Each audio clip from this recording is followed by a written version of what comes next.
The Chamberlain Clock, which stands at the junction of Vice Street, Frederick Street and Warstone Lane, was originally built to mark Joseph Chamberlain's tour of South Africa in 1902 and 1903.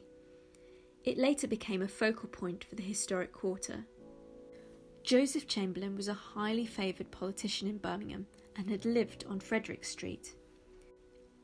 He was particularly popular with the jewellers in the area after he helped stop plate duties, a tax that affected the jewellery community. When the clock was officially opened in 1904, it was said that thousands of working people showed up to hear Chamberlain's speech, referring to him favourably as Old Joe.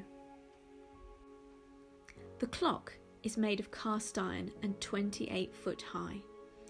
It was originally powered by a winding clock mechanism, but was later converted to run off electric. The clock was refurbished in 1989 and in 2020.